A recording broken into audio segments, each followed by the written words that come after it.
Hi friends, technical गुरु अतुल में आप सबका स्वागत है। मैं हूं अतुल डोबरिया। चलिए आज हम बात करेंगे Realme 3 Pro की स्पेशल स्लो मोशन वीडियो के बारे में। आज मैं आपको जो है काफ़ी सारे वीडियो दिखाऊंगा। डे लाइट, लो लाइट, धूप छाँव, indoor outdoor, night mode, flash light में भी आपको जो है स्लो मोशन दिखाऊंगा। तो बहुत से वीडियो जो है इसमें इंक्लूड कर दूंगा। अगर आप हमारे चैनल पर नए हैं तो प्लीज़ चैनल को सब्सक्राइब कीजिए, साथ में बेल आइकन्स को जरूर दबाइए। वीडियो अच्छा लगे तो लाइक करना भूलना मत, प्लीज़ लाइक जरूर करना।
अब बात करते हैं रात के समय के जो है स्लो मोशन वीडियो के बारे में। ये देख सकते हो आप, इंडोर के अंदर एलईडी लाइट्स ऑन है, रात के 8:30 बजे है।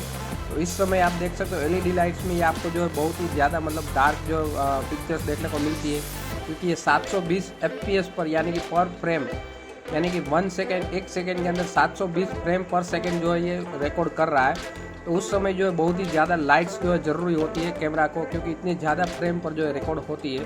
तो उस समय अगर एलईडी लाइट्स में इंडोर में अगर आप ये वीडियो बनाओगे तो कुछ ऐसी आपको जो देखने को मिल जाएगी। तो उस समय अगर आपको वीडियो बनाने की ज़रूरत हो, ऐसे समय आपको घर के अंदर एलईडी लाइट्स ऑन है तो साथ में मोबाइल की फ्लैश लाइट भी ऑन कर दो, ताकि थोड़ी सी जो है लाइट्स और आ जाए तो आपको काफ़ी ज़्यादा व्यूज़ जो देखने को मिल जाए, पिक्चर्स में क्लियरिटी वगैरह देखने को मिल जाए। तो ये था हमारा स्लो मोशन वीडियो, जिसके अंदर मैंने 50 लगभग वीडियो जो ऐड कर दी, 50-55। तो आपको ये वीडियो सारे कैसे लगे आप हमें कमेंट्स के अंदर ज़रूर बताइए। अगर वीडियो अच्छा हो लगा हो तो प्लीज़ लाइक ज़रूर करना। तो चलिए आज की वीडियो ही ख़त्म करते हैं। जय हिंद, वंदे मातरम।